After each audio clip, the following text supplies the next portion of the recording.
Hello friends, welcome to my YouTube channel biology study. I am Meena Chaudhary. हमारा chapter चल रहा था इकोसिस्टम, जिसके अंदर हमने लगभग 5 पार्ट्स कंप्लीट कर लिए थे। एंड जो लास्ट वीडियो है उसमें हमने देखा था इकोलॉजिकल पिरामिड्स। ठीक है, तो जो पिरामिड्स होते हैं उसमें हमने 3 पिरामिड्स देखे थे। Pyramid of number, pyramid of energy and pyramid of biomass. ठीक है, तो आज हम देखने वाले हैं हमारा न्यू टॉपिक इकोलॉजिकल सक्सेशन। तो इसको हम लोग धीरे धीरे आगे समझेंगे, लेकिन आपको अभी मैं शॉर्ट में एक बता देती हूँ क्यों इकोलॉजिकल सक्सेशन होता क्या है। इकोलॉजिकल सक्सेशन होता है कि सीक्वेंशियल प्रोसेस है, ये तो लगातार चलती है। ठीक है, और एक स्लो प्रोसेस है जो कि धीरे धीरे होती है, एवोल्यूशन की तरह। जैसे आपने देखा होगा ना, एवोल्यूशन में कैसे एक स्पीसीज से दूसरी स्पीसीज बन जाती है, लेकिन बहुत सारे ईयर्स लगते हैं, बहुत टाइम लगता है। ऐसे ही क्या होता है, सक्सेशन होता है। ठीक है, सक्सेशन में भी एवोल्यूशन की तरह ही कोई स्पीसीज है या फिर कोई जगह पे कोई भी लाइफ नहीं है, तो वहाँ पे भी लाइफ धीरे धीरे ओरिजिनेट होती है और एक न्यू स्पीसीज बन के तैयार हो जाती है। उसको हम लोग बोलते हैं सक्सेशन। ठीक है, तो ये क्या है, एक जो एवोल्यूशन है उसी से रिलेटेड है। तो इसकी हम लोग एक डेफिनेशन देखेंगे कि इकोलॉजिकल सक्सेशन को हम लोग कैसे डिफाइन कर सकते हैं। Ecological succession is defined as a steady and gradual changes in a species of a given area with respect to changing environment. Means कि steady मतलब slow and जो gradual change है, लगातार change है किसी species के अंदर आना किसी particular area में environment के साथ साथ। ठीक है, तो यहाँ पे क्या हो रहा है, किसी पर्टिकुलर एरिया में कोई न्यू स्पीसीज आ रही है, ऐड हो रही है, कोई पुरानी स्पीसीज गायब हो रही है। ठीक है, तो ऐसे क्या हो रहा है, वो स्पीसीज में चेंजेस आ रहे हैं। किसकी वजह से, एनवायरनमेंट में चेंजेस होने की वजह से। ठीक है, अब ये चेंज इन स्पीसीज का क्या मतलब है कि कोई न्यू स्पीसीज आ रही है, कुछ ऐड हो रहा है, कुछ डिलीट हो रहा है, ये सब होता है चेंज इन स्पीसीज। ठीक है, तो अब स्टार्ट करते हैं। You have learn in chapter 13 the characteristics of population and community and also their responses to environment and how such responses vary from an individual responses. तो आपने जैसा देखा होगा, हमने चैप्टर 13 किया था, उसके अंदर हमने पढ़ा था पॉपुलेशन एंड कम्युनिटी के बारे में। तो पॉपुलेशन क्या होता है, एक डेफिनेशन में हम लोग बोलेंगे पॉपुलेशन क्या होता है, a group of individuals which is live in a particular environment in a particular time. तो ये क्या होगा, पॉपुलेशन, यानी कि इंडिविजुअल्स का ग्रुप होता है। कम्युनिटी क्या होता है, ग्रुप ऑफ पॉपुलेशन। ठीक है, यानी कि group of population that live in a particular area at a particular time, वो होती है कम्युनिटी। तो अब हम समझेंगे कि जो कम्युनिटी है ना, वो कैसे रिस्पॉन्स देती है एनवायरनमेंट में टाइम के साथ साथ। ठीक है, let us examine another aspect to community response to environment over time. तो हम क्या देखने वाले हैं कि जो कम्युनिटी है वो कैसे रिस्पॉन्स देती है एनवायरनमेंट में टाइम के साथ। An important characteristics of all communities is that their composition and structure constantly changes in response to the changing environmental conditions. तो जो कम्युनिटी हैं, उन सभी कम्युनिटीज़ का एक करेक्टर होता है, एक इम्पॉर्टेंट करेक्टर होता है कि वो क्या होती हैं, उनका जो कंपोजिशन एंड उनका स्ट्रक्चर है ना, वो कॉन्स्टेंटली चेंज होता है। किसकी वजह से, जो एनवायरमेंटल कंडीशंस हैं उनमें चेंजेस होने की वजह से। ठीक है, यानी कि कोई भी कम्युनिटी है उसमें क्या हो रहा है, उसका जो कंपोजिशन है, कंपोजिशन का क्या मतलब है कि उसकी बनावट, यानी कि कोई स्पीसीज का नंबर बढ़ रहा है या फिर किसी स्पीसीज का नंबर घट रहा है, कोई न्यू स्पीसीज ऐड हो रही है या फिर कोई न्यू पुरानी स्पीसीज गायब हो रही है, तो ये क्या होता है, कंपोजिशन। ठीक है, तो कोई भी कम्युनिटी है उसका जो कंपोजिशन या फिर जो उसका स्ट्रक्चर है उसमें क्या होता है, कॉन्स्टेंटली चेंजेस आते हैं, क्योंकि वो रिस्पॉन्स करती है, एनवायरमेंटल कंडीशंस चेंज होती हैं उनके अकॉर्डिंग। ठीक है, this changes is orderly and sequential parallel with the changes in the physical environment. And ये जो चेंजेस हैं वो कैसे होते हैं, ऑर्डरली या फिर सिक्वेंसली। ठीक है, जो कि क्या है, फिजिकल एनवायरनमेंट में चेंजेस होने के पैरेलल होते हैं। यानी कि अगर किसी हमारे चेंजिंग जो एनवायरनमेंट है उसमें चेंज हो रहा है, तो फिर हमारी जो कम्युनिटी है उनमें भी क्या आएगा, चेंजेस आएंगे। ठीक है, वो भी अपने आप को उसी तरह ढाल लेंगे। And these changes lead finally to a community that it is a near equilibrium with the environment and that is called climax community. And ये जो changes हैं वो finally community को कहाँ पे लेके जाते हैं, equilibrium के करीब। ठीक है, और किसके साथ, इन्वायरमेंट के साथ, उसको हम लोग बोलते हैं क्लाइमैक्स कम्युनिटी। यानी कि जब कोई कम्युनिटी इक्विलिब्रियम के करीब आ जाती है इन्वायरमेंट के साथ साथ, इन्वायरमेंटल चेंजेस की वजह से अपने आप को चेंजेस कर करके वो क्या करती है, इक्विलिब्रियम के करीब आती है, उसको हम बोलेंगे लास्ट में क्लाइमैक्स कम्युनिटी। इक्विलिब्रियम क्या होता है कि अब तक जो चेंजेस हो रहे थे फाइनली यहाँ पे आके चेंजेस बंद हो जाएंगे, चेंजेस नहीं होंगे, ठीक है, एक तरह से स्टेबल एनवायरनमेंट बन जाएगा, तो उसको हम लोग बोलते हैं इक्विलिब्रियम। तो यहाँ पे क्या होगा कि जो चेंजेस हैं वो बहुत कम हो जाएंगे और जो कम्युनिटी है वो कहाँ पे पहुँच जाएगी, क्लाइमैक्स में, ठीक है। क्लाइमैक्स कम्युनिटी में क्या हो जाता है, ये लास्ट कम्युनिटी होती है। क्लाइमैक्स का क्या मतलब है, सबसे ऊपर या सबसे लास्ट कम्युनिटी, इसके बाद कोई कम्युनिटी नहीं बनती है, ठीक है। तो यहाँ पे पहुँचती है कोई स्पीसीज चेंजेस कर करके, ये एक तरह से क्लाइमैक्स कम्युनिटी में पहुँच जाती है, जहाँ के बाद कोई चेंजेस नहीं होता, एंड वो कम्युनिटी कहाँ पे पहुँच जाती है, इक्विलिब्रियम में, ठीक है। And the gradual and fairly predictable changes in the species composition of a given area is called ecological succession. And ये जो gradual and Fairlie predictable changes थे, यानी कि जो लगातार और जो हम पहले से जिनको बता सकते हैं, ऐसे जो चेंजेस हैं किसी भी स्पीसीज के कंपोजिशन में एक गिवन एरिया के अंदर, उसको हम लोग बोलेंगे इकोलॉजिकल सक्सेशन, ठीक है। तो यहाँ पे क्या आगे निकल के इकोलॉजिकल सक्सेशन की डेफिनेशन कि एक gradual and Fairlie predictable changes over a time in a community, it is called an ecological succession, okay.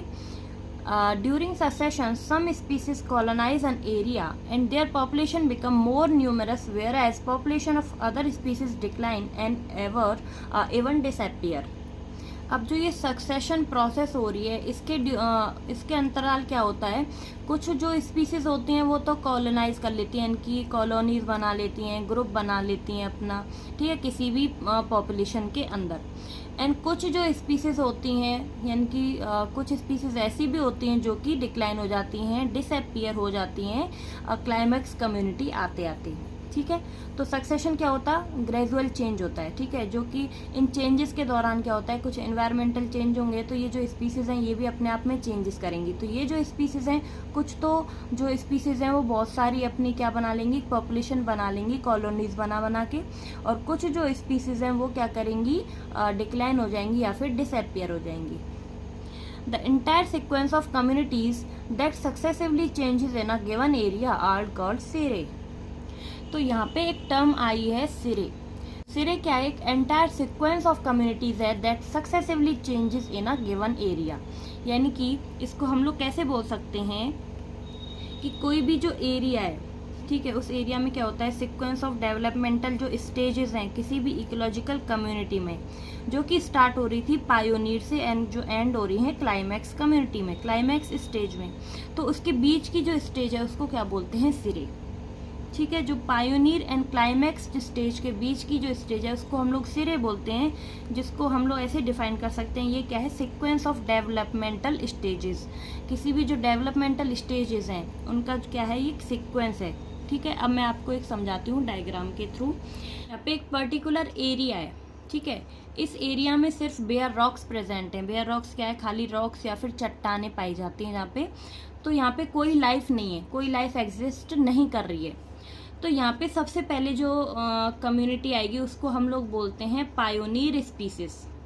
ये जो पायोनियर स्पीसीज हैं ये क्या होती है, यहाँ पे लाइकेन, ठीक है। जो सबसे पहले कौन सी कम्युनिटी आई, फर्स्ट कम्युनिटी किसकी आई, लाइकेन की, जिसको हम लोग क्या बोलते हैं, लाइकेन को पायोनियर स्पीसीज, ठीक है। अब जो ये पायोनियर कम्युनिटी है, इसके बाद स्टेज आगे बढ़ेगी, कुछ चेंजेस आएंगे स्पीसीज में एनवायरनमेंट के साथ साथ, तो आएगी सेकंड स्टेज, फिर आएगी थर्ड स्टेज, ठीक है। ऐसी लास्ट में कौन सी स्टेज आ जाएगी, फिर क्लाइमैक्स स्टेज, ठीक है। लास्ट में कौन सी आ गई, क्लाइमैक्स कम्युनिटी। तो ये जो बीच की स्टेजेस हैं, ठीक है, क्या है, ये डेवलपमेंटल जो बीच की स्टेजेस हैं इनको हम लोग बोलते हैं सिरे, ठीक है, और क्या बोल सकते हैं, सीरल। तो ये क्या है, एक ट्रांजिशनल कम्युनिटी है, जो कि क्या है, एक डेवलपमेंटल स्टेजेस हैं जो कि पायोनियर और क्लाइमैक्स कम्युनिटी के बीच की प्रेजेंट होती हैं, ठीक है। तो इसके अंदर क्या क्या आ जाते हैं, जैसे सबसे पहले क्या हुआ कि पायोनियर स्पीसीज आई लाइकेन, तो ये आ गई फर्स्ट कम्युनिटी। अब ये लाइकेन क्या करेंगी, इनमें पाई जाती हैं कुछ एसिडिक एंजाइम्स जो कि क्या करेंगी, ये जो रॉक्स वगैरह हैं इनको तोड़ देंगी। तो जिसकी वजह से क्या होगा, यहाँ पे सॉइल बनेगी। ठीक है, तो अब जो ये सॉइल बनेगी यहाँ पे फिर छोटी छोटी जो स्पीसीज हैं वो आना शुरू हो जाएंगी। जैसे कि क्या पे कोई घास वगैरह उगना शुरू हो गई, फिर यहाँ पे कुछ हर्ब्स आ गई, श्रब आई, फिर कुछ ट्रीज बन गए। तो यहाँ पे लास्ट में क्या बन जाएगा, एक फॉरेस्ट बन जाएगा।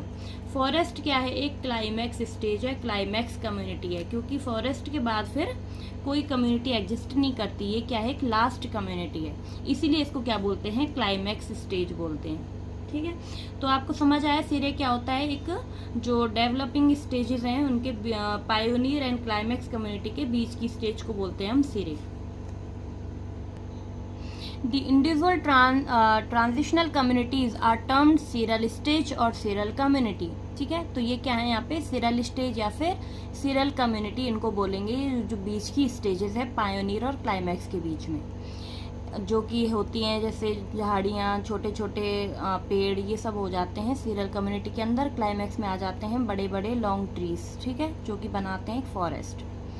In the successive serial stages, there is a change in diversity of species of organisms, increase in the number of species and organisms as well as increase in the total biomass। तो ये जो serial stage है इसमें क्या हो रहा है, जो स्पीसीज ऑफ डाइवर्सिटी है किसी ऑर्गेनिजम्स की वो चेंज हो रही है। ठीक है, उनके नंबर्स में चेंज आ रहा है स्पीसीज के और ऑर्गेनिजम्स के, यहाँ तक कि जो ऑर्गेनिज्म या फिर स्पीसीज हैं वो क्या हो रही हैं, इंक्रीज हो रही है, और उनका जो टोटल बायोमास है वो भी बढ़ रहा है। ठीक है, बायोमास का क्या मतलब है कि उनकी क्वांटिटी, नंबर्स का बढ़ना। तो ये क्या होता है, इंक्रीज हो रहा है किसी भी स्पीसीज एंड ऑर्गेनिजम्स में, तो उनका जो टोटल बायोमास है वो भी इंक्रीज होगा किसके अंदर, ये सीरियल स्टेज के अंदर। ठीक है, तो जो सक्सेशन है इसमें क्या है, ग्रेजुअल चेंज ऑफ स्पीसीज। ठीक है, उसको हम लोग बोलते हैं ecological succession. The present day communities in the world have come to be become because of succession that has occurred over millions of years since life started on earth. Actually succession and evolution would have been parallel processes at that time। तो आज की जो community है, हमारे world में जो community present है वो कहाँ से आई हैं, क्यों आई हैं, सक्सेशन की वजह से। ठीक है, क्योंकि जो मिलियंस ऑफ ईयर्स पहले क्या हुआ, जब लाइफ स्टार्ट हुई थी तभी क्या हुआ था, सक्सेशन स्टार्ट हुआ था, उसी की वजह से ये जो लाइफ है ये भी आई हैं। ठीक है, तो ये क्या है, पैरेलल हैं एवोल्यूशन के। ठीक है, तो इसका क्या मतलब है कि जो इवोल्यूशन एंड सक्सेशन है ना, वो उस टाइम क्या होता था, एक साथ होता था, पैरेलली। ठीक है, मिलियंस ऑफ ईयर्स पहले। Succession is hence a process that start in an area where no living organisms are there. These could be areas where no living organisms were existed, and say bare rocks, or in an area that somehow lost all living organisms that existed there। तो जो ये succession है इसको हम लोग कैसे बोल सकते हैं, ये क्या एक प्रोसेस है जो कि स्टार्ट हुई थी कहाँ से, जब कोई भी लाइफ या फिर कोई भी जो लिविंग ऑर्गेनिज्म है वो प्रेजेंट नहीं था उस टाइम। इस समय क्या है, कोई लाइफ नहीं थी, तो फिर क्या हुआ, वहाँ पे बेयर रॉक्स प्रेजेंट थी, सारी बंजर भूमि या फिर रॉक्स या फिर चट्टाने। तो वहाँ से क्या हुआ था, इस जो सक्सेशन है यानी कि जो स्पीसीज में चेंजेस हैं वो होना स्टार्ट हुआ था। सबसे पहले पायनियर स्पीसीज आई थी जो बेयर रॉक्स में आई थी, वो थी लाइकेन। ठीक है, लाइकेन से क्या हुआ, धीरे धीरे सॉइल बनी, फिर धीरे धीरे स्पीसीज का आना स्टार्ट हुआ, शर्ब्स, हर्ब्स एंड ट्रीज बन गए, फॉरेस्ट बन गए। उसी तरह दूसरे केस में क्या होता है, कोई ऐसी स्पीसीज, ठीक है, जहाँ पे क्या है, पहले कोई कम्युनिटी एग्जिस्ट करती थी लेकिन किसी एनवायरमेंटल कंडीशंस की वजह से क्या हुआ, वहाँ पे वो डिस्ट्रॉय हो गई। ठीक है, अब वो डिस्ट्रॉय होने की वजह से क्या हुआ, वहाँ पे वो बंजर रहेगी। उसके कुछ सालों बाद, कई सालों बाद क्या हुआ, वहाँ पे दोबारा से कोई कम्युनिटी एग्जिस्ट करने लगी, तो उसको बोलेंगे हम लोग secondary succession. The former is called primary succession while the latter is term है सेकेंडरी सक्सेशन। तो पहले वाला जहाँ पे कोई भी स्पीसीज मतलब लाइफ एग्जिस्ट नहीं कर रही थी, खाली रॉक्स वगैरह थी, तो उसको हम लोग बोलते हैं प्राइमरी सक्सेशन। और बाद में जो आई यानी कि पहले कोई लाइफ थी वहाँ पे लेकिन वो ख़त्म हो गई थी, और वहाँ पे ख़त्म होने के बाद अब दोबारा से कोई लाइफ स्टार्ट हो रही है, उसको हम लोग बोलते हैं सेकेंडरी सक्सेशन। ठीक है, तो अब यहाँ पे क्या मतलब है कि जो इकोलॉजिकल सक्सेशन है वो दो टाइप्स का है, primary succession and secondary succession. Primary succession में क्या आता है कि कोई जो लाइफ है उसकी शुरुआत हो रही है, ठीक है, किसी भी लाइफ की शुरुआत हो रही है जहाँ पे कोई लाइफ पहले प्रेजेंट नहीं थी उस जगह पे, उसको बोलते हैं प्राइमरी सक्सेशन।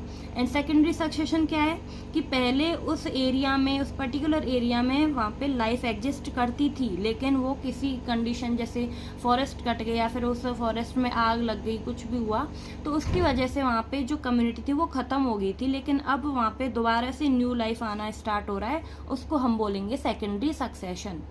ठीक है। Examples of areas where primary succession occurs are newly cooled lava, bare rock, newly created pond और reservoirs। तो एग्जाम्पल्स क्या हैं प्राइमरी सक्सेशन के? जो प्राइमरी सक्सेशन है वो कहाँ पे स्टार्ट होता है, किस एरिया में होगा? जहाँ पे न्यूली कूल्ड लावा, यानी कि जैसे कोई ज्वालामुखी वगैरह निकलता है तो जो उसका लावा होता है वो वहाँ पे जो ठंडा हुआ है, अभी नया नया ही मतलब ठंडा हुआ है कोई लावा, वहाँ पे ये एग्जिस्ट करेगी, प्राइमरी सक्सेशन होगा। या फिर बेयर रॉक, जो चट्टाने वगैरह हैं वहाँ पे, या फिर कोई नया जो पॉन्ड बन रहा है वो, या फिर कोई रिजर्वोयर, तो वो क्या है? एक प्राइमरी सक्सेशन है। तो the establishment of a new biotic community is generally slow. तो अब यहाँ पे क्या है, न्यू बायोटिक कम्युनिटी क्या हो रही है? इस्टेब्लिश हो रही है, यानी कि बन रही है। तो इसीलिए ये जो प्रोसेस होती है वो कैसी होती है? बहुत स्लो होती है। ठीक है, बहुत टाइम टेकिंग होती है और धीरे धीरे होती है। Before a biotic community of diverse organisms can become establish there must be a soil. तो अब कोई भी जो बायोटिक कम्युनिटी है उसको एग्जिस्ट करने के लिए सबसे पहले क्या चाहिए? वहाँ पे सॉइल बनना जरूरी है।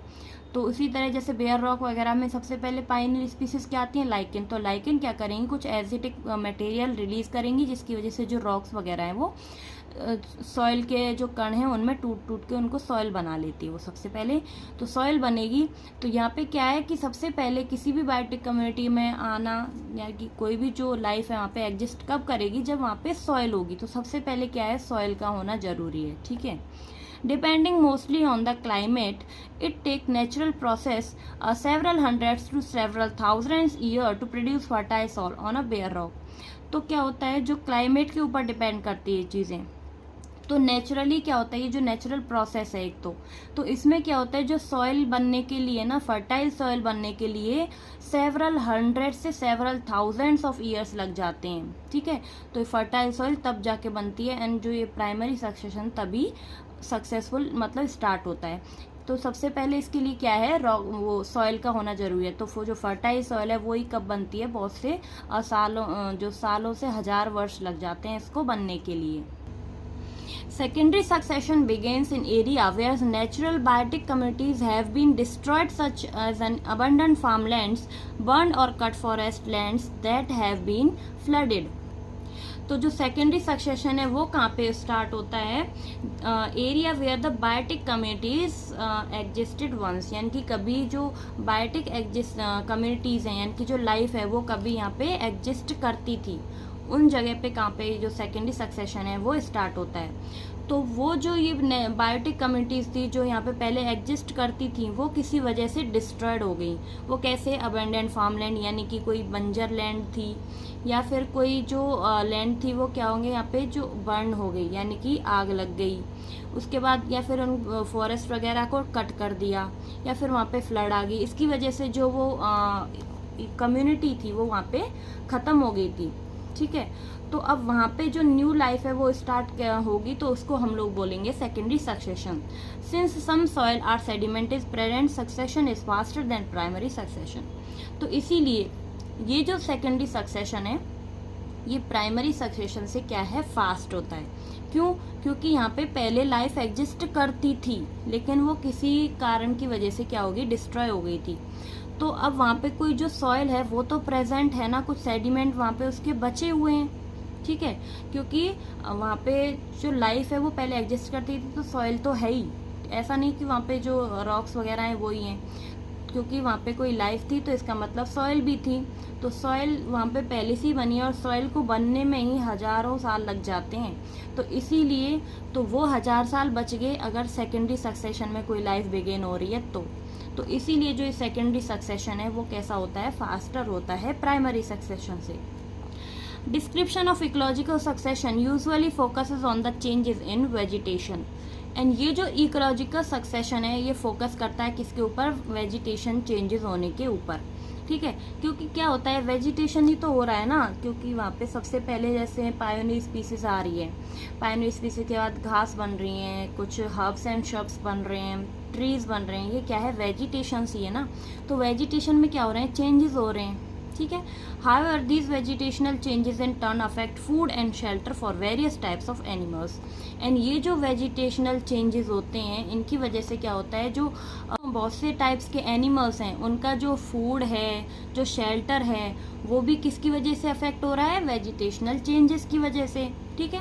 क्योंकि क्या हो रहा है वेजिटेशनल चेंजेस में, जैसे सबसे पहले पायोनियर स्पीसीज आई तो छोटी छोटी घासेस आई, छोटे छोटे प्लांट्स बने, फिर पूरा एक जंगल बना बड़ा सा, ठीक है।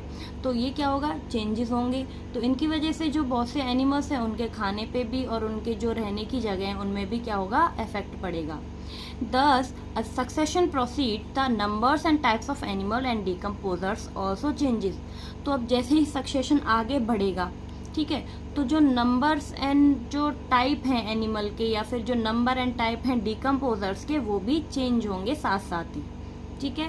At any time during primary और secondary succession, natural and human induced disturbance, fire, deforestation etc can convert a particular seral stage of succession to a earlier stage.